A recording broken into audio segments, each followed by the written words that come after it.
Dios les bendiga, mis hermanos, esta hermosa mañana. Hoy es lunes 4. ¿Hoy es 4? Me corrige.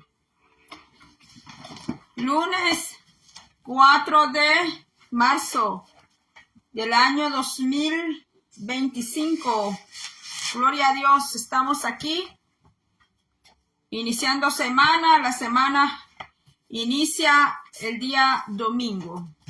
Cuando tenga chance, empezaré a ver las notificaciones. Sea bienvenido cada uno de ustedes. Vamos a ver hoy el tabernáculo de Jehová, segunda parte. El tabernáculo de Jehová, segunda parte. Aquí estamos, gracias al Señor, que nos da las fuerzas, nos da el vigor para seguir adelante. Éxodo 26, 27, 28 nos habla hasta el 29. Sigue. Cómo era todo el trabajo, mis amados hermanos, que el Señor le mandó a Moisés. El altar del incienso, el aceite de la unción y el incienso, cómo se iba a hacer. Dios derrama espíritu de sabiduría sobre Bezaleel y Aholiab para hacer ese hermoso tabernáculo. Bendito el nombre del Señor. Dios le dio sabiduría para hacer. Wow, mire, tenía el volumen abajo. Pero bueno, tengo una voz alta, ¿verdad? Gracias a Dios que Dios me dotó con una voz a tono alto para poder hablar. Porque si no, imagínate, hermano, yo no uso micrófono. La gran mayoría usan micrófono. Porque después de 15 minutos que están hablando, pues ya la garganta, mis hermanos, se calienta.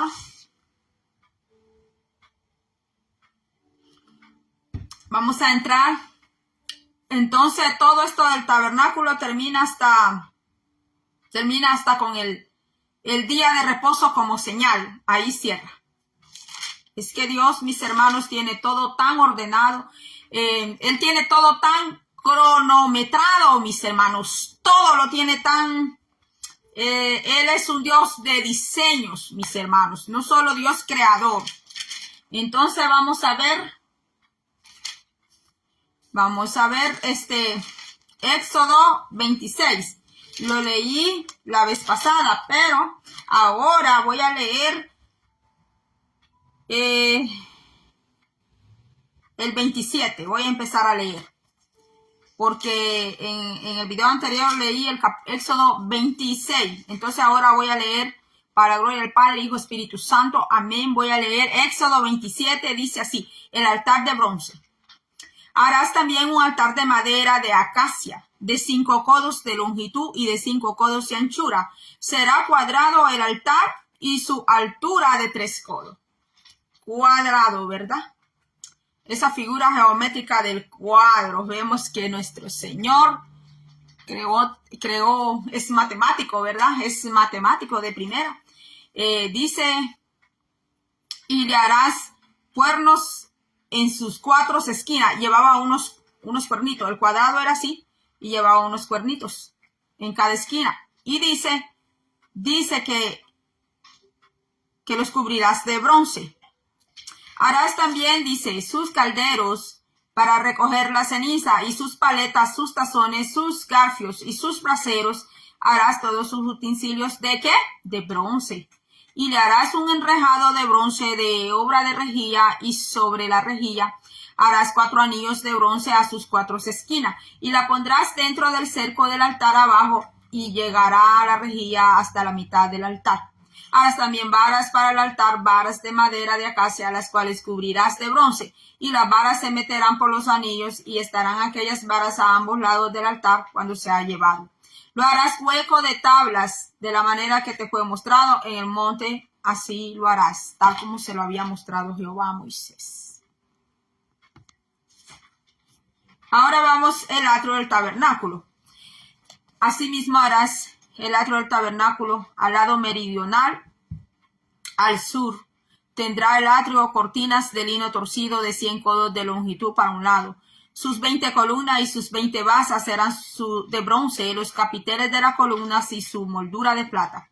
De la misma manera, al lado del norte habrá a lo largo cortinas de 100 codos de longitud y sus 20 columnas con sus 20 basas de bronce, los capiteles de sus columnas y sus molduras de plata. El ancho del atrio del lado occidental tendrá cortinas de... Me quedé, por mover la Biblia me quedé. Dice, de la misma manera, al lado del norte habrá a lo largo cortinas de 100 codos de longitud y sus 20 columnas por sus 20 basas de bronce, los capiteles de sus columnas y sus molduras de plata. El ancho del atrio del lado occidental tendrá cortinas de 50 codos, sus columnas 10 con sus 10 basas. Y en el ancho del atrio por el lado del oriente al este habrá 50 codos. Las cortinas a un lado de la entrada serán de 15 codos, sus columnas 3 con sus 3 basas. Y al otro lado, 15 codos de cortinas, sus columnas 3 con sus 3 basas. Y para la puerta del atrio habría una cortina de 20 codos de azul, púrpura y carmesí. Recordemos estos colores: azul, púrpura y carmesí. Son 3 colores que tienen simbología. Entonces tiene un significado espiritual. Ahora dice, y carmesí, y lino torcido de obra de recamador, sus columnas 4 con sus 4 basas. Todas las columnas alrededor del atrio estarán ceñidas ¿de qué? De plata, sus capiteles de plata y sus basas de bronce. La longitud del atrio será de 100 codos y la anchura 50 por un lado y 50 por el otro. Y la altura de 100 codos, sus cortinas de lino torcido y sus basas de bronce.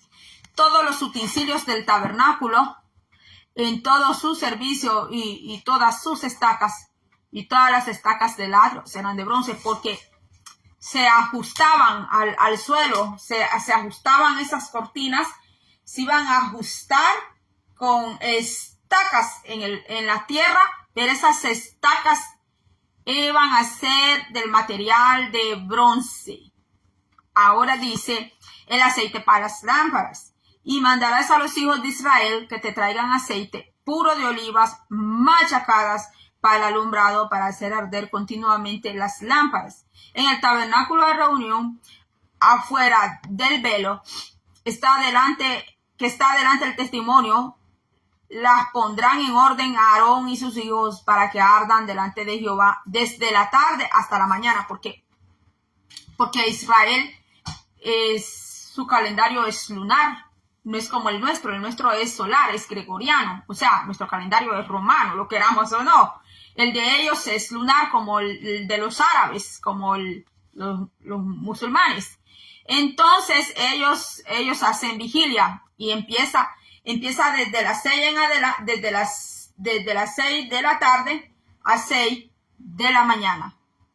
12 horas que son puras vigilias. Entonces, esa lámpara iba a estar alumbrando a través, desde que se alza el sol se guarda hasta el próximo día a las 6 de la mañana. Es así de maravilloso. Por eso Jesucristo es la luz que brilla en medio de la oscuridad, brilla en medio de este mundo, brilla en medio de nuestra vida. No es como cuando le vienen a decir a usted, que tal persona está brillando y que déjala que brilla. No es así. El que brilla realmente, ¿quién es? Cristo. Usted ve esta luz que entra allá afuera. Esta no es luz. Esa luz que usted ve no es LED. No es LED. La luz que yo estoy usando de lámpara es esta que está enfrente de mí. Pero esa luz que viene del exterior, mire. Esa luz que usted está viendo allí, mire. Esa luz es superior a esta luz de lámpara que yo tengo aquí. ¿Por qué? Porque esa luz viene de afuera, viene del sol.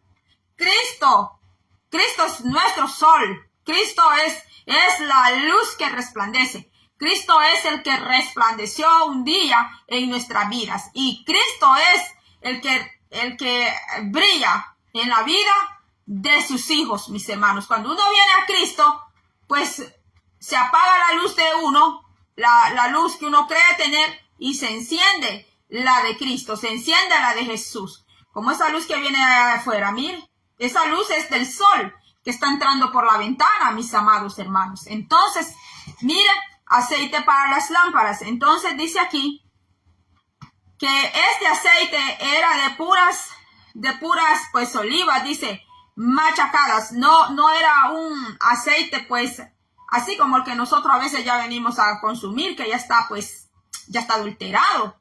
Pero este aceite era 100% oliva, mis hermanos. Entonces dice, para alumbrado, para hacer arder continuamente las lámparas. En el tabernáculo de reunión, afuera del velo que está delante del testimonio, las pondrá en orden Aarón y sus hijos, para que ardan delante de Jehová desde la tarde hasta la mañana, como estatuto perpetuo de los hijos de Israel por sus generaciones.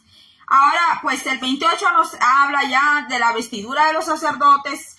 Entonces vamos a dejar hasta acá, ¿verdad? Entonces vamos a empezar a adelantar porque esto es bien largo. Entonces, miren, mis hermanos, yo quiero que quede algo claro con la puerta del atrio. Quiero leerle algo aquí que todo esto que yo estoy hablando con usted pertenece a una clase que se llama tipología, mis hermanos, en el Instituto Bíblico. Hay personas que no están de acuerdo con los institutos bíblicos porque dicen que todo tiene que venir revelado del Santo Espíritu de Dios. Miren, mis hermanos, no voy a entrar en ese tema ni voy a discutir por eso, pero hay cosas que sí es necesario, mis hermanos, conocerlas para que nosotros comprendamos, mis hermanos, porque acuérdense que también nosotros somos llamados, toditos somos llamados a escudriñar la palabra de Dios. Si usted es un hijo de Dios, es una hija de Dios, usted está llamado a escudriñar la palabra. Ese trabajo no solo es para los pastores, pero ni los pastores a veces quieren sentarse a escudriñar la palabra, mis hermanos. Perdonen, hermanos, perdonen, porque yo sé que hoy en día hay demasiados corazones sensibles, mis hermanos, y a veces pues se molestan conmigo porque la manera como yo hablo, pero es que es una verdad, mis amados hermanos. Es que miran, pues, yo te quiero explicar una cosa. Como pues nadie nos paga, nos da un cheque por escudriñar la escritura, pues no lo hacemos. Pero nosotros tenemos el compromiso, mis amados hermanos, de escudriñar la palabra, mis hermanos. Tenemos esa misión, tenemos ese mandato, porque es un mandato, escudriñar las sagradas escrituras.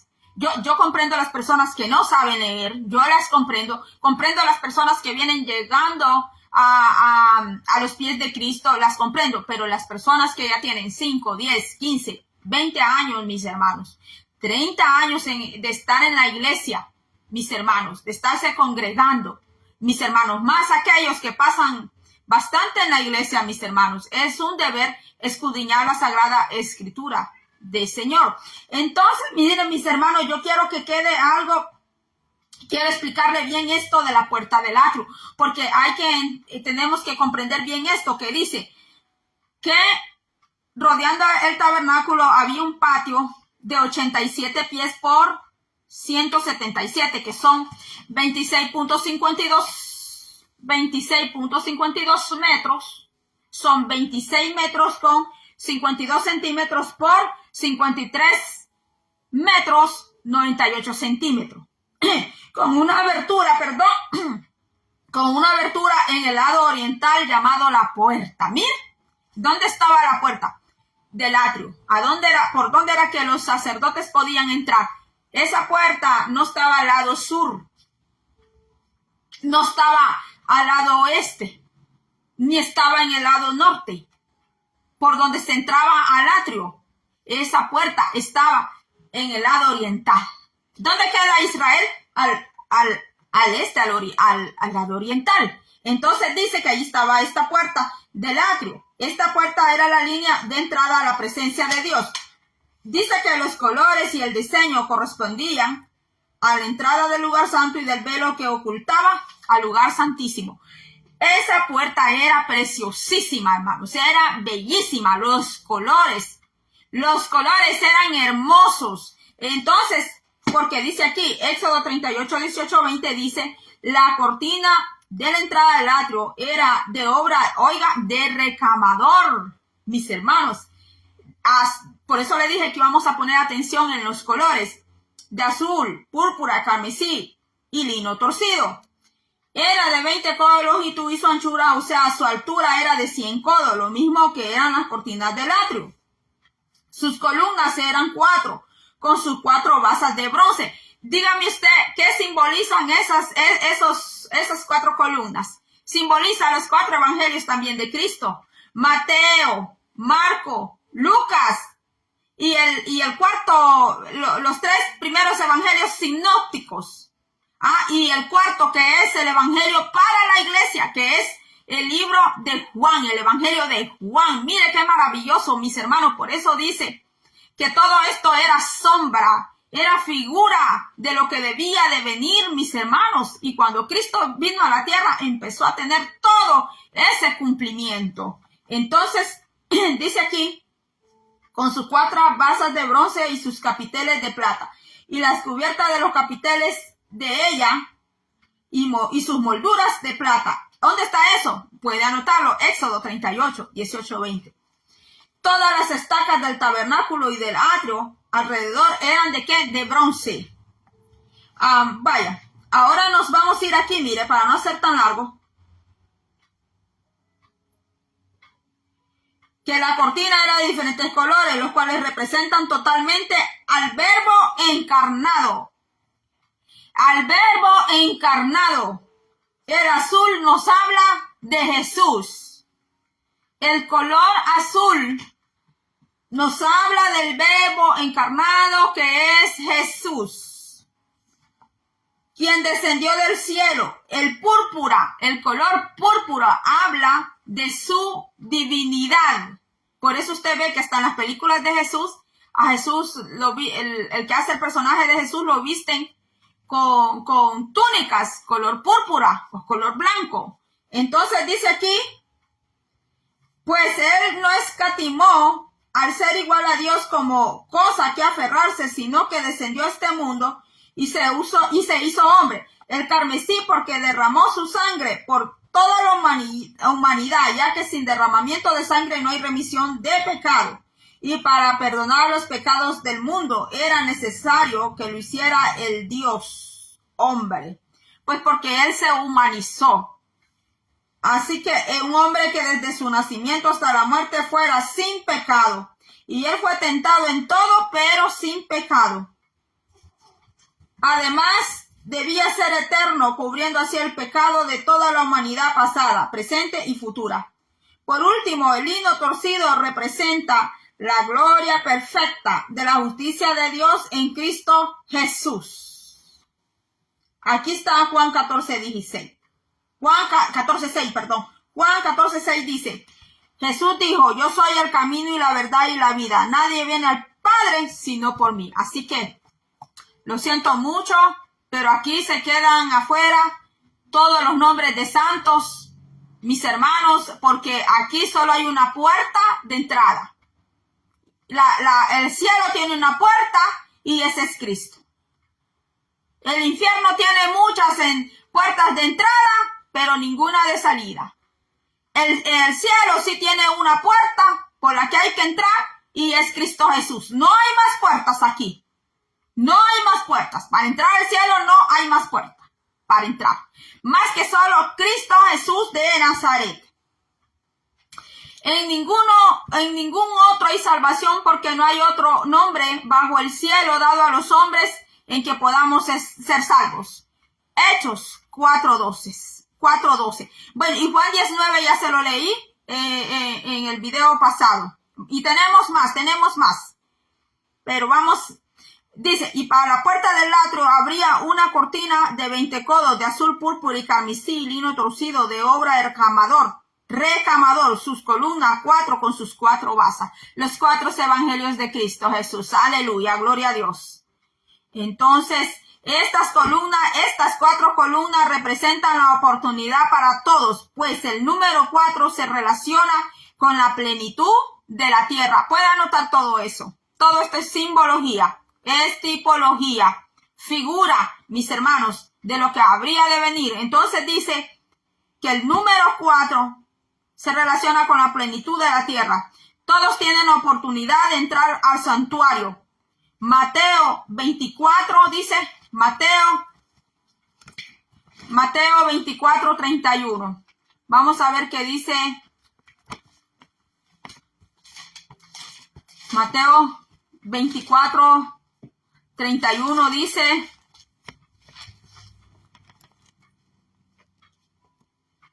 dice así. Y enviará 24:31. Permítame. 24:31. Y enviará a sus ángeles con gran voz de trompeta y juntará a sus escogidos de los cuatro vientos, desde un extremo del cielo hasta el otro. Miren, los 4 puntos cardinales del viento: este, oeste, norte y sur. Así que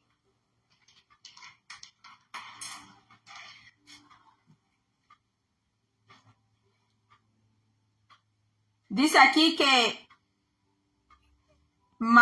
las 4 columnas de entrada de la tienda con la cortina de 4 colores significativos nos señalan a los 4 evangelios por el orden en que estos aparecen escritos.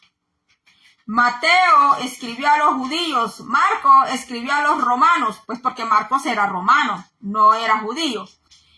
Mateo sí era judío. Lucas a los griegos, porque Lucas fue griego. Y Juan, el apóstol Juan, dice a la iglesia. En fin, nadie queda excluido de la oportunidad de salvación en Cristo Jesús. Bueno, y habla de los puntos cardinales también. Se forman aparentemente, al tener 4 columnas para la puerta, se forman aparentemente 3 entradas, pero era reconocida como una sola puerta. Y 3, el número de la deidad. El número 3 es el número de Dios, el número de la deidad. Padre, Hijo, Espíritu Santo. Padre, Hijo, Espíritu Santo. Quienes hicieron posible nuestra salvación, y los 3 son uno. Bendito el nombre del Señor. Va. Ahora, eso yo quería que quedara, pero bien clarito, ¿verdad? Eso sí. Permítame. Ahora nos quedamos en el velo.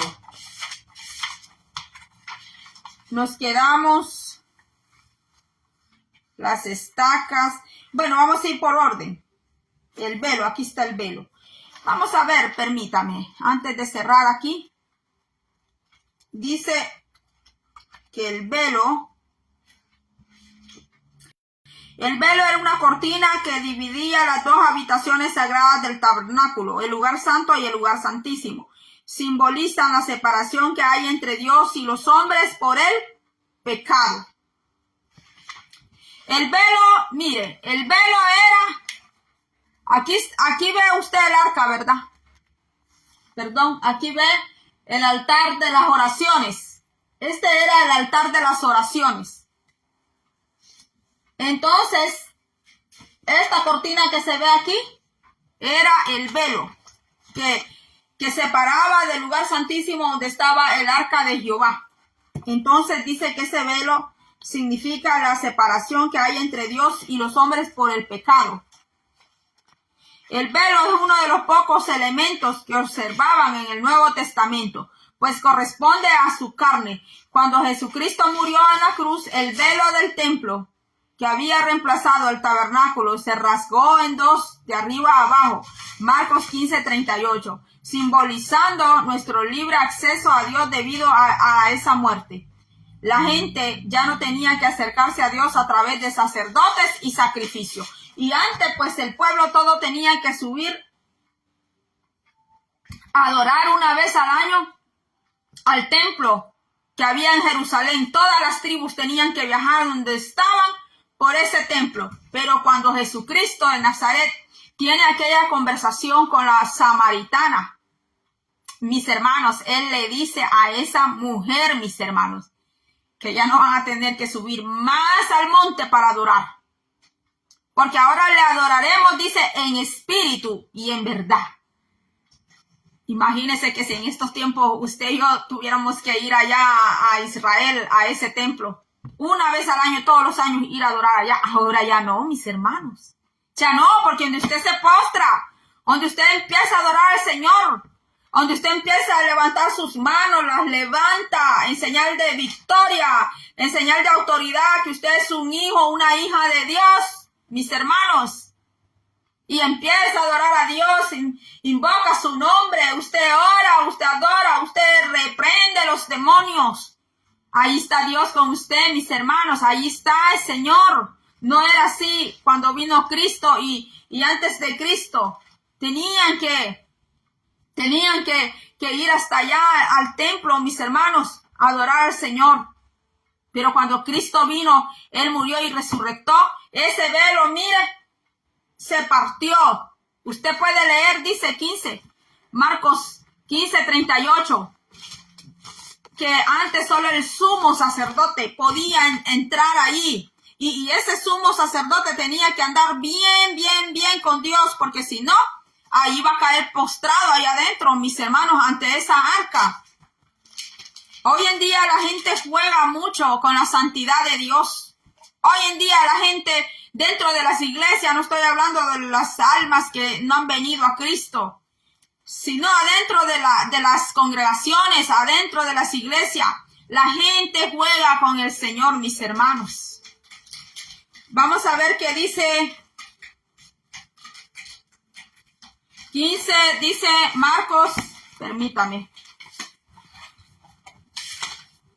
Está hablando. Oh, permítame, ya perdí la hoja. ¿Dónde me quedé? Jesús ante Pilato, crucifixión y muerte de Jesús. Aquí está. Marcos 15:38. Entonces el velo del templo se rasgó en dos de arriba y abajo, porque si el sacerdote andaba de adúltero, andaba de borracho, andaba de ladrón, mis hermanos, robándose las ofrendas, los diezmos de Jehová, mis hermanos, y andaba en pecado, andaba haciendo y deshaciendo, cuando él entrara a ese lugar santísimo a rociar la sangre para hacer la expiación, ahí no iba ni a lograr a rociar la sangre en el arca, mis hermanos, porque allí mismo iba a caer, mire, iba a caer postrado. Y no iba a caer postrado, pues para sentir algo, no. Iba a caer postrado, pero de muerte. Y ahí ya no lo iban a sacar vivo a ese hombre, mis hermanos. Pero vemos que hoy en día, mis hermanos, las cosas del Señor, ¿cómo las toman, mis hermanos? Las toman sin respeto, las toman sin reverencia, mis hermanos. Pero viene el día, mis amados hermanos. Hay gente cristiana que cree que va a estar en el tribunal de Cristo. Creen que van a aparecer allí. Por eso hay que andar bien con el Señor, porque no vaya a ser que en lugar de aparecer en el tribunal de Cristo, que es el hacer juicio a la misma iglesia, mis hermanos, y también para premiar los que trabajaron en la obra de Dios, vaya a aparecer allá, mis hermanos, en el juicio del trono blanco, el juicio a los impíos y pecadores, mis hermanos. Porque si usted le pregunta a la gente, ¿y usted para dónde va si usted se muere? Todos le van a decir que van para el cielo. Así le van a decir. Pero el cielo, estamos hablando del tabernáculo, solo tiene una puerta de entrada. Y esa puerta es angosta. En esa puerta no caben maletas. Mis hermanos, allí no caben maletas. Maletas de pecado, maletas de carga y tanta cosa. No, allí no, mis hermanos. Y es bien angosta. Mas la puerta, dijo Jesús, que lleva a la perdición, esa sí es ancha. Esa puerta sí es bien ancha. Allí se pueden llevar todas las maletas de pecado y allí la puerta ancha, le dice, bienvenido, entra. En cambio, en el camino angosto, la puerta es bien angosta. Es tan estrecha, mis hermanos, y solo hay una puerta al cielo, Cristo Jesús, no hay más. Entonces, vemos que ese velo se rompió de arriba a abajo, mis hermanos. Ya, no sé en qué fecha cae Semana Santa, si en marzo o en abril. Pero hay gente que solo cuando viene la Semana Santa se acuerdan de estar en ayuno. Se ponen toman una dieta, mis hermanos. Que no hay que comer carne de esto ni de lo otro, mis hermanos. y hacen unas penitencias rigurosas, y ningún sacrificio repone el sacrificio de Cristo Jesús, pero ni siquiera los ayunos que hacemos, dentro de la iglesia sustituyen al sacrificio vicario de Cristo. Entonces, vamos a avanzar. Lo voy a leer porque es bien importante este versículo. Mas Jesús, habiendo otra vez clamado a gran voz, entregó el Espíritu, y he aquí el velo del templo se rasgó en dos, de arriba abajo, y la tierra tembló, y las rocas se partieron. Mateo 27, capítulo 27, versos 50 y 51. La función principal de este velo era cerrar el paso al lugar santísimo, a donde solo el sumo sacerdote podía entrar una vez al año, hasta aquel momento en que fue rasgado por el sacrificio de Cristo. Como colgaba aquel velo sobre las 4 columnas, el Dios hombre, colgado en aquella cruz, era una barrera entre el hombre pecador y Dios. Mire este sacrificio santísimo que solo Cristo Jesús, mis hermanos. Solo Cristo lo pudo hacer. Ningún hombre, ninguna mujer podía hacer ese sacrificio. Más que solo Cristo Jesús, mis hermanos. Y el lugar santísimo, pues, era donde entraba el sumo sacerdote. Entonces, ahora Cristo es nuestro sumo pontífice, sumo sacerdote. El lugar santísimo. Allí era donde estaba el arca, en el lugar santísimo. Mire. Lugar santísimo. Se ve al revés, pues, porque tengo la cámara, yo sola grabo, por eso se ve así. Lugar santo. Ahí está, mire, el arca de Jehová. Era la cámara interior, su forma era un cubo, no era un cuadrado. El lugar santísimo no era un cuadrado. Eso que usted ve allí es rectangular, es más rectangular que un cuadrado, pero el lugar santísimo no era ni rectangular ni era cuadrado, era un cubo. ¿Y sabe qué ciudad tiene la forma de un cubo? La Nueva Jerusalén. Cuando se le saca las dimensiones a la Nueva Jerusalén, la forma es un cubo, mis amados hermanos. Por eso dice la Biblia que el tabernáculo era una sombra de lo celestial que hay allá arriba, mis amados hermanos. Ahora dice,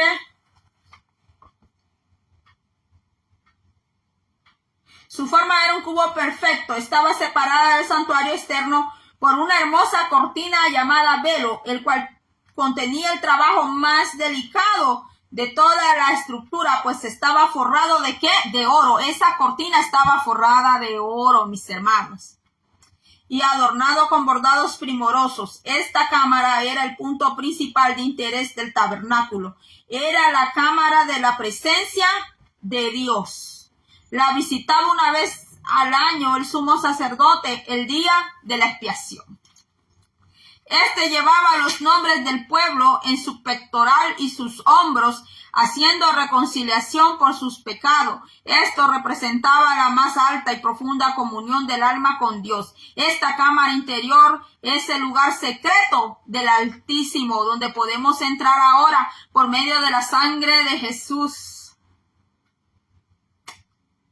Bendito sea el nombre del Señor, hermanos, abierta para todos desde la muerte del Salvador, y que derrama su luz y su gloria por nuestras vidas. Bendito sea el nombre de Dios. Miren, mis hermanos, antes el hombre y la mujer no podían tener acceso ninguno al Señor.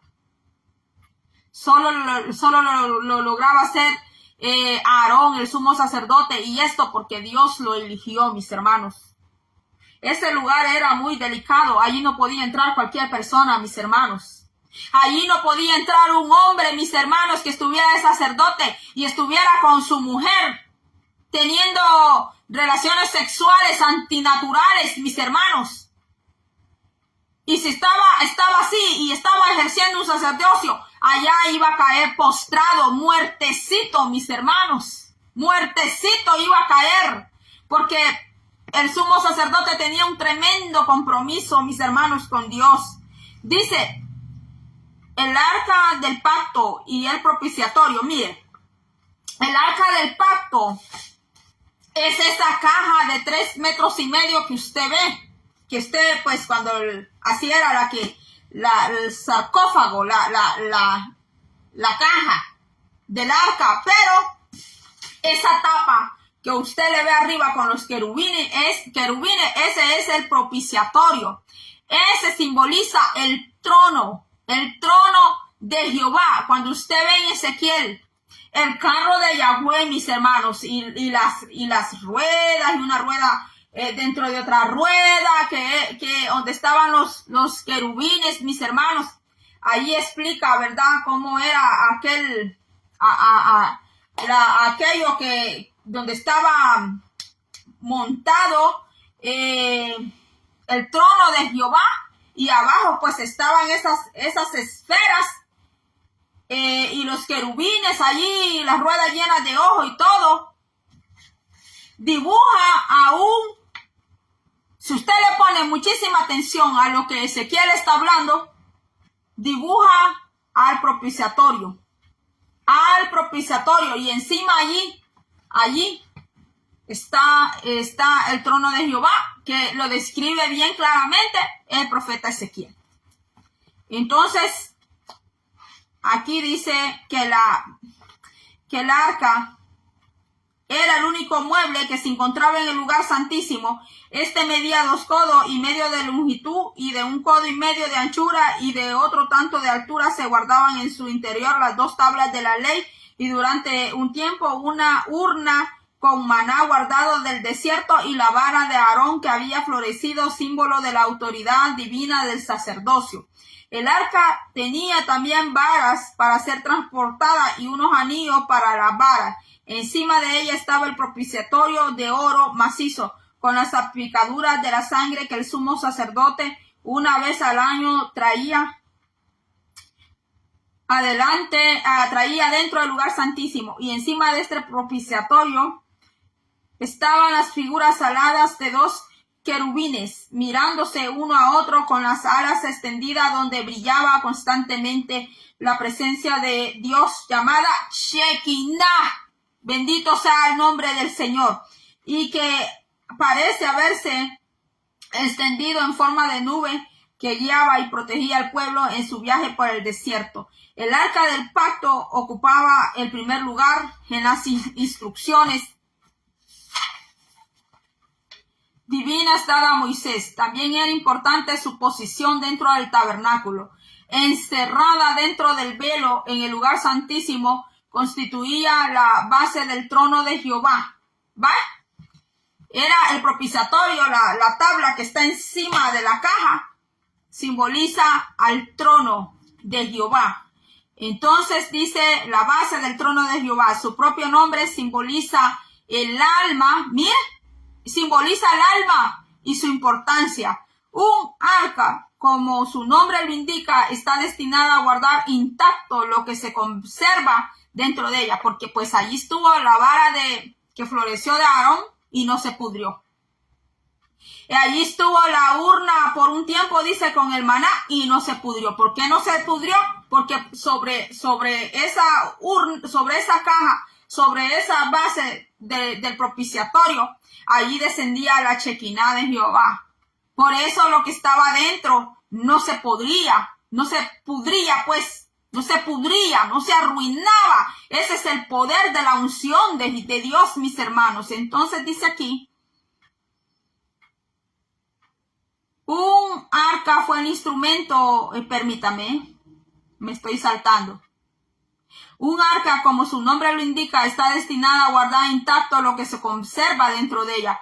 Fue un arca que Noé y su familia y todas las especies de animales fueron transportadas con seguridad sobre las ondas del juicio que cubrieron la tierra. Ajá, y los que vienen a decir que Dios de amor no castiga, Dios de amor no hace juicio. Dios de amor achicharró allá Sodoma y Gomorra, mis hermanos, porque Él no solo es Dios de amor, Es Dios de juicio y de justicia, de disciplina y de corrección, de exhortación, de amonestación, mis hermanos. Lo que sucede es cuando hay predicadores que solo exponen un lado del carácter de Dios y no exponen todo lo demás, mis hermanos. Y cuando son corregidos por Dios, ahí es donde se confunden, mis hermanos, y empiezan a decir, bueno, ¿y aquí qué es lo que está pasando? ¿Ah?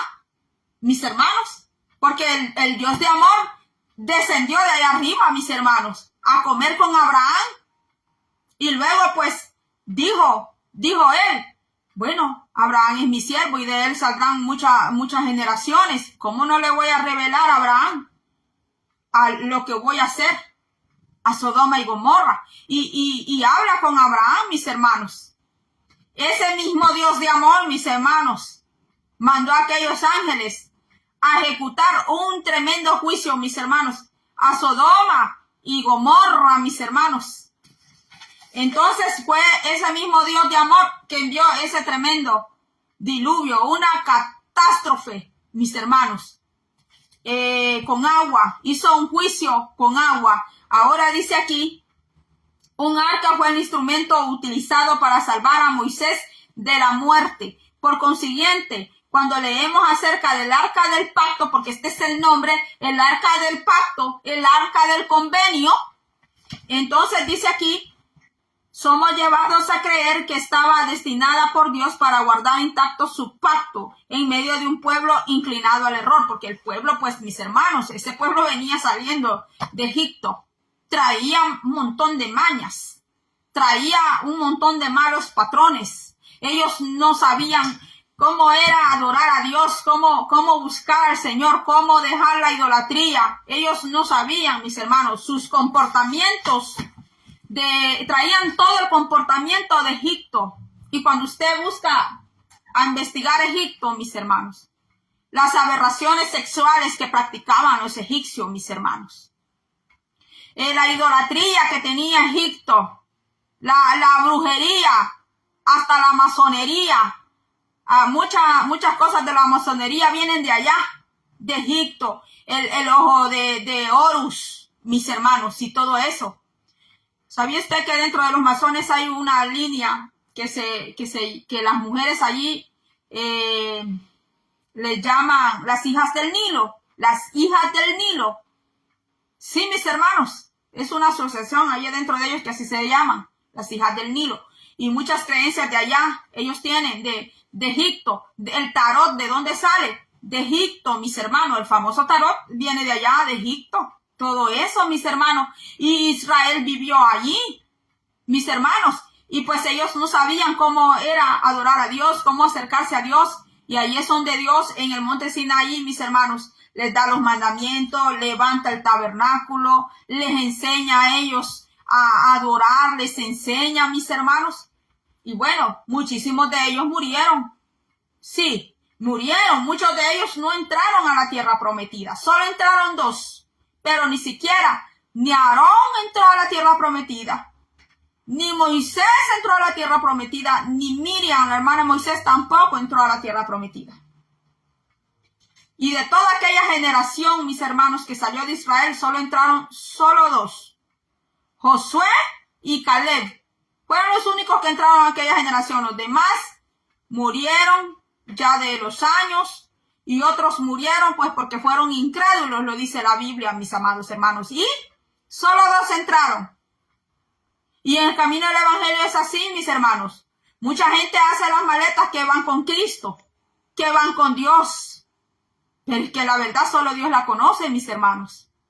Solo el Señor conoce a los suyos. Dice así creo que en Timoteo, en Santiago, por ahí está, donde dice que conoce Dios a los suyos porque tienen el sello de él. Porque no es todo el que le diga, Señor, Señor.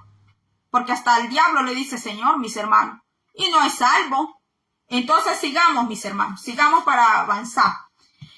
Dice, este arca era en sí una caja hecha de madera de acacia cubierta de oro. Y su significado dependía mucho de la tapa conocido como el propiciatorio. Porque, mire, la acacia es una buena madera. Es una madera que no se pudre, mis hermanos. Todo eso tiene un significado. El arca es conocida como el arca de Dios, el arca del pacto de Jehová, el arca del testimonio y el arca del Señor. Este mueble no fue el último en el diseño que Dios le dio a Moisés sobre el tabernáculo, sino el primero, recordando que el plan de salvación no se originó en el hombre, sino en Dios mismo. No obstante, al estudiar el tabernáculo, hemos comenzado desde la puerta y pues allí, donde el hombre pecador comienza su peregrinaje, hasta llegar al lugar santo por medio del sumo sacerdote. Contenido del arca. El arca contenía las tablas de la ley. Éxodo 25:16. Y pondrás en el arca el testimonio que yo te daré. Deuteronomio 31:26. Tomad este libro de la ley y ponedlo al lado del arca del pacto de Jehová vuestro Dios y esté allí por testimonio contra ti. Mire, ¿a quién le dijo esto Jehová? Mis hermanos, ¿a quién le dijo esto Jehová? Al mismo Moisés, mis hermanos. Mire toda esta palabra que nosotros tenemos ahora llamada Biblia. Es una espada de doble filo. Como puede ir a su favor y al mío. Puede ir, mire. Puede ir directo, mire, como un hacha a cortar, mis hermanos. Porque esta palabra es el testimonio. Es el testimonio, mis hermanos. Es que no es el testimonio de don fulano que va a venir a hablar ante usted y mí, ante Jehová Dios. Es esta palabra, mis hermanos. Es esta palabra que está escrita. Que dice, ¿qué le dijo Jehová? Se lo leo de nuevo. Tomad este libro de la ley y ponedlo al lado del arca del pacto de Jehová vuestro Dios y esté allí por testimonio contra ti. Contra ti, le dijo Jehová a Moisés, mis hermanos.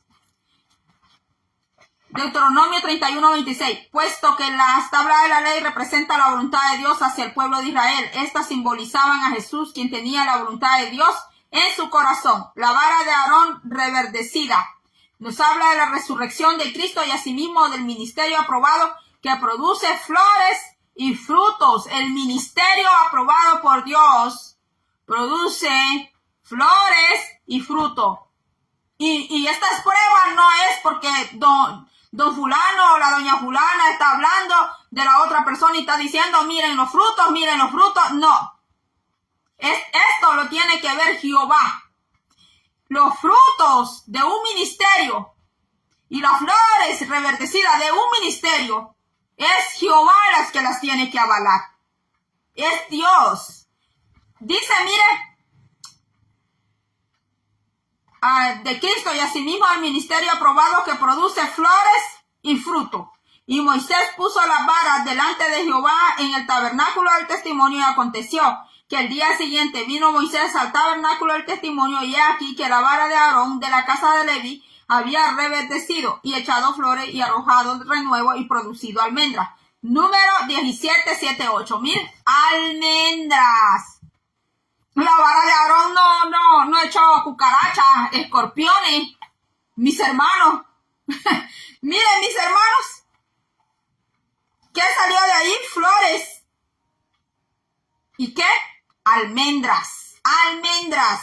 Número 17:7-8. El maná, colocado en un recipiente dentro del arca, señalaba la provisión de Dios para su pueblo.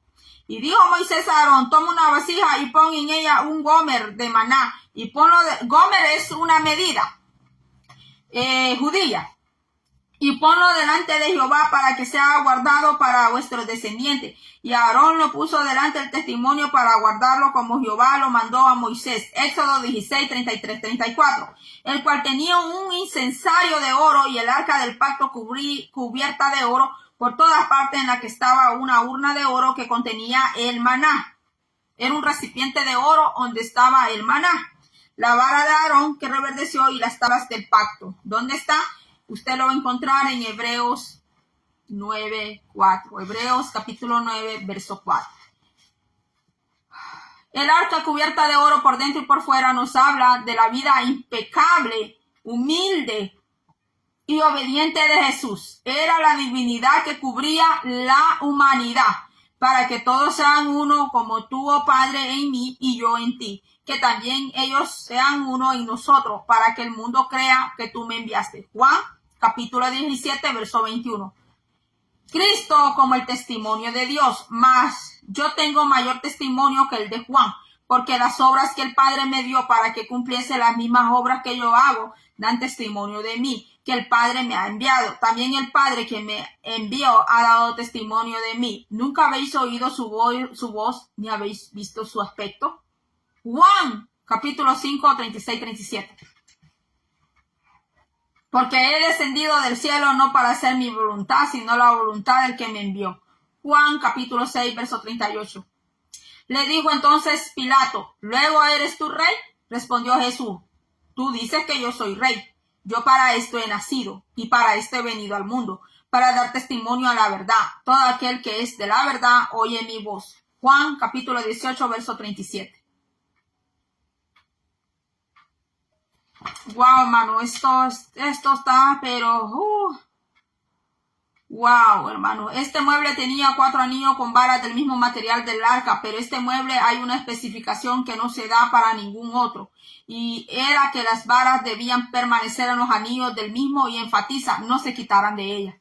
O sea que el propiciatorio de Jehová, esa arca, tenía 2 barandales y sus anillos por donde se pasaban esas barandas eran de oro. Y esas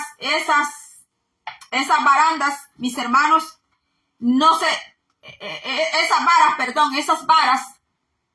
esas varas no tenían que ser quitadas. Siempre iban a permanecer esas varas, mis hermanos, allí.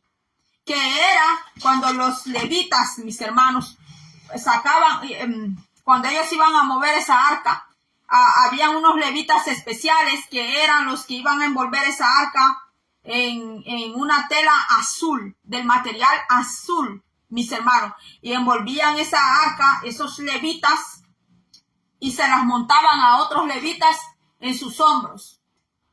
Cuatro levitas iban a llevar esa arca, era cargada sobre los hombros, no era montada en bueyes, en vacas, en toros, no iban a ser montadas. Los que hicieron eso fueron los filisteos. Y Dios se los valió porque los filisteos no sabían cómo tratar el arca, mis hermanos. Y el otro que siguió ese diseño fue el rey David. Fue donde murió Usa, mis hermanos. Entonces yo voy a traer algo, no se me vaya.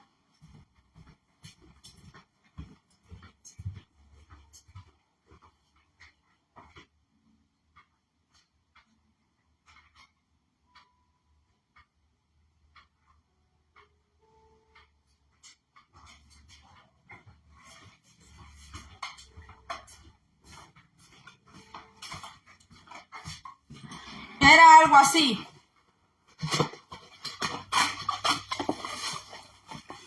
Yo lo tengo así, hasta lo tengo en una caja, no lo tengo afuera. Lo tengo así. ¿Ve? 4 levitas, 4 sacerdotes, porque no cualquiera podía montar esa arca sobre sus hombros, mis hermanos. No cualquiera, tenía que ser elegido. Tenía que ser de la tribu de Judá, tenía que tener requisitos. Y los sacerdotes podían ser sacerdotes de los 30 años en adelante. Allí no habían niños, mis hermanos, ni muchachos cargando el arca de Jehová. Tenían que ser hombres de 30 años hasta los 50 años. Porque un sacerdote ya cuando llegaba a los 50 años de edad, ya se iba jubilando. Sí. Entonces, mis hermanos, también andamos un arca, ya me acordé, que se puede destapar, pero no sé dónde anda ahorita para mostrársela. Entonces, puede ver que sus varas eran de oro, sus anillos eran de oro, y siempre esas varas tenían que permanecer en el arca. Y aquí pues la dibujaron así para no quitarle lo hermoso del arca, pero cuando los sacerdotes llevaban esa arca, tenían que envolver el arca en una tela azul especial solo para eso, porque todos los utensilios de Jehová dentro del tabernáculo, todo estaba consagrado a Jehová. Todos los utensilios, Moisés los ungió. Él los ungió, Moisés, el siervo profeta Moisés, ungió los utensilios, todo en la casa de Jehová. Mis hermanos, estos hombres tenían que andar bien con el Señor. Porque si estos hombres andaban bien mal con Dios, ahí iban a caer postrados, ni iban a lograr ponerse esa arca sobre las espaldas, mis hermanos. Solo los filisteos fue que regresaron el arca de Jehová en bueyes. Y ellos tuvieron grande temor de hacer eso. Y Dios vio el temor, el miedo de los filisteos al regresar esa arca. Y Dios les tuvo misericordia porque ahí mismo los podía hacer chicharrón a todos ellos, mis hermanos. Entonces, vamos a seguir.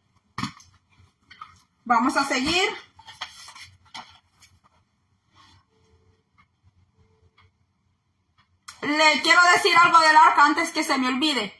Es que cuando el pueblo de Israel se movía de un lugar a otro o cuando iban a enfrentar una guerra, esa arca era la que iba adelante. Porque acuérdese que el Señor descendía sobre esa arca. Él descendía allí.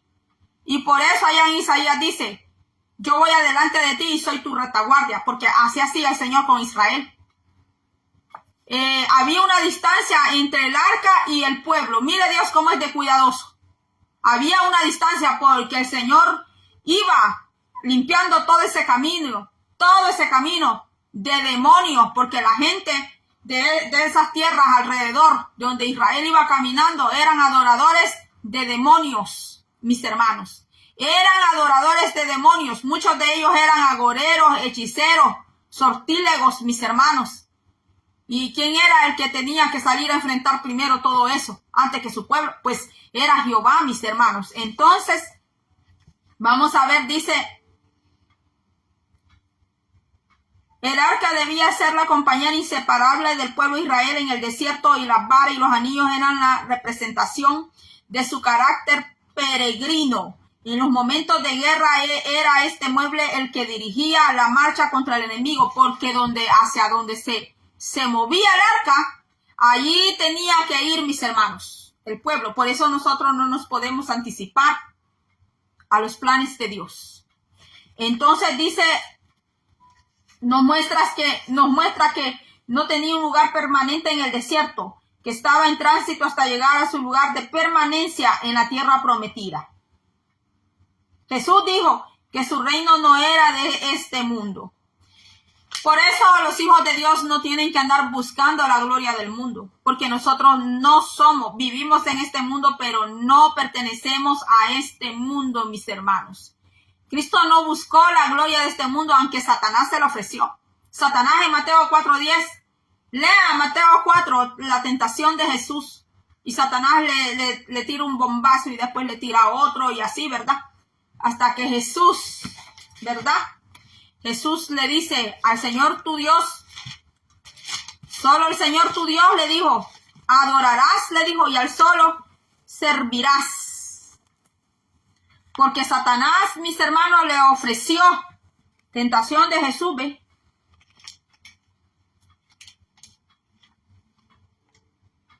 Aquí le dice, mire, Mateo 4 le dice, 4:8. Otra vez le llevó el diablo a un monte muy alto y le mostró todos los reinos del mundo y la gloria de ellos. Y le dijo, todo esto te daré si postrado me adorares. Entonces Jesús le dijo, vete, Satanás, porque escrito está, al Señor tu Dios adorarás y al solo servirás. Mire, el diablo ofreciéndole a Dios los gobiernos, los reinos de esta tierra, el dinero, todo lo de la tierra. Si allí se postraba y le adoraba, mire, hermano, si lo hizo con Cristo, ¿cuánto más no lo puede hacer con los hijos de él, mis hermanos? Que el Señor lo reprenda. Dice aquí ahora, respondiendo Jesús, mi reino no es de este mundo. Si mi reino fuera de este mundo, mis servidores pelearían para que yo no fuera entregado a los judíos, pero mi reino no es de aquí. Juan capítulo 18, verso 36. Mire, Cristo respondía, muchas veces respondió, mis hermanos. Cuando venían donde Él respondió, mis hermanos, pero respondió con la verdad y respondió con la palabra. Y les dijo, vosotros sois de abajo, yo soy de arriba. Vosotros sois de este mundo, yo no soy de este mundo. Por eso os dije que moriréis en vuestros pecados, porque si no creéis que yo soy, en vuestros pecados moriréis. Juan, capítulo 8, versos 23 y 24. Dice, el arca también representa que su reino era celestial. Él nos ha constituido reyes y sacerdotes, por lo tanto somos pasajeros en tránsito, pues no somos de este mundo, somos peregrinos y extranjeros. 1 Pedro 2, 9, 11, bendito sea el nombre del Señor. El propiciatorio va. Bueno, mis hermanos, ya no sé ni cuántos minutos llevo. Creo que ya tengo una hora. Entonces ya hablamos del velo, el lugar santísimo, ¿verdad? La habitación del trono de Dios, el sitio de encuentro con Él para recibir los mandamientos, el trono de la gracia. Mire, acuérdese que aquí cuando oramos siempre mencionamos el trono de la gracia, que está allá en hebreo, que dice, acercado confiadamente al trono de su gracia. El trono de la gracia que se encontraba en los dos querubines sobre el arca de la alianza el día de la expiación. Los creyentes se pueden presentar confiadamente delante del trono de la gracia de Dios. Hebreos 4:16. Cuando oramos siempre mencionamos ese versículo. Los querubines, dos enormes querubines, criaturas aladas tallados en madera de olivo, custodiaban la entrada a la presencia de Dios. Los querubines estaban recubiertos de oro y sus alas extendidas llegaban de pared a pared y se tocaban en el centro del santuario. Cuando Dios expulsó al hombre del huerto del Edén, puso querubines y una espada encendida para custodiar el camino al árbol de la vida. Los creyentes pueden gozar de vida eterna y en la presencia de Dios mediante la fe en Cristo Jesús. Bendito sea el nombre del Señor. El arca de la alianza. Bueno, de eso ya hablamos. Bueno, en el templo de Salomón, ¿verdad? Hay una parte que Salomón le añadió al templo que se llama tesorería. Pero eso podría ser otro estudio, ¿verdad? Porque estamos hablando solamente del tabernáculo de Dios. Entonces está el día de la expiación, Yom Kippur, ¿verdad? Se conoce Yom Kippur. En hebreo es el Yom Kippur, el día de la expiación. Las mujeres tenían un lugar en el templo. Ellas tenían un lugar en el templo.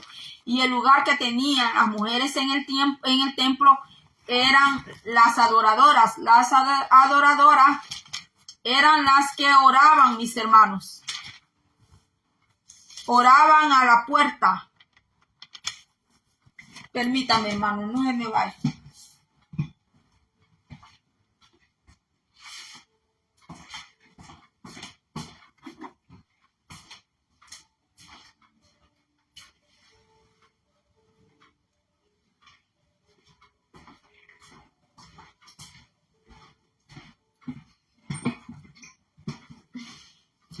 Permítame.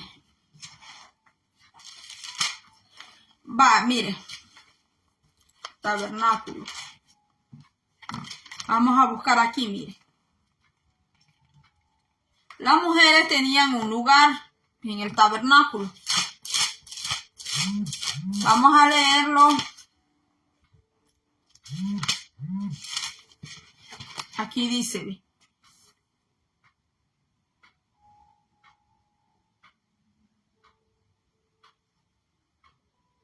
Permítame, quiero buscarlo.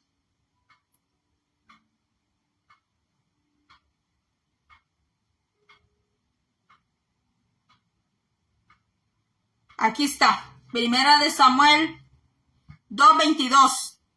Dice: pero Elí era muy viejo y oía de todo lo que sus hijos hacían con todo Israel y cómo dormían con las mujeres que velaban a la puerta del tabernáculo de reunión. Estas mujeres velaban, pero ¿qué hacían? ¿Qué hacían estas mujeres? Estas mujeres dicen que velaban, mis hermanos. Estas mujeres velaban a la puerta de reunión. La puerta simboliza a Cristo Jesús. O sea que ellas eran mujeres de oración, mujeres intercesoras, mis hermanos. Entonces, en el tiempo de Moisés, porque eso se lo leí en Primera de Samuel 2:22. Entonces tendríamos que buscar si en el tiempo de Moisés, si en el tiempo de Moisés ellas tenían ese acceso. Creo que lo tenían, porque había una puerta a la entrada del lugar santo. En el lugar santo, en ese cuarto, estaba el candelabro y estaba la mesa de los panes de la proposición. Ellas no entraban al lugar santo, mucho menos al lugar santísimo. Ellas tenían que adorar. Adorar no era que cantaban, hermanos, sino que era que velaban en oración, en súplica, en ruego, a esa puerta que estaba al lugar santo. Ellas no entraban al lugar santo. Permítame, porque tendría que buscarlo aquí en el Éxodo. Porque cuando Salomón hace el templo, hay un lugar para las mujeres, pero el lugar de las mujeres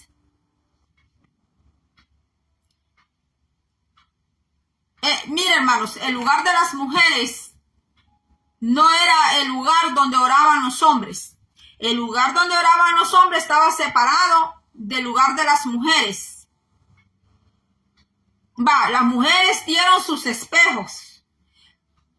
Las mujeres de Israel usaban espejos para embellecerse, pero cuando hicieron el tabernáculo, las mujeres entregaron sus espejos. O sea, esto simboliza que ellas entregaron su vanidad. Sí, se despojaron, mis hermanos. Y yo sé que con esto me pueden decir que yo soy legalista, que yo soy religiosa. Pero hablemos bíblicamente. Las mujeres oraban, fuera mentalmente o vocalmente, dice. Dice que ellas oraban, fuera mental o vocalmente. Así que voy a buscar. Dice que también ellas ayudaron para cosas en el templo.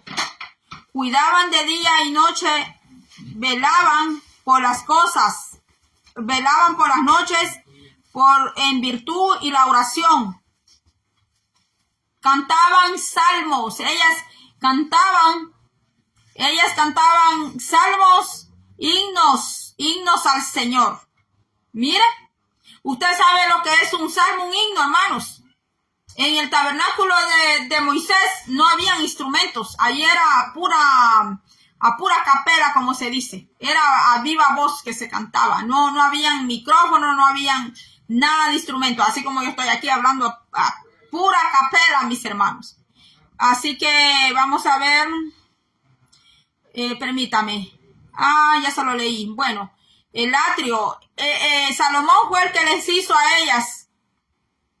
Salomón les hizo a ellas un atrio. ¿Ve?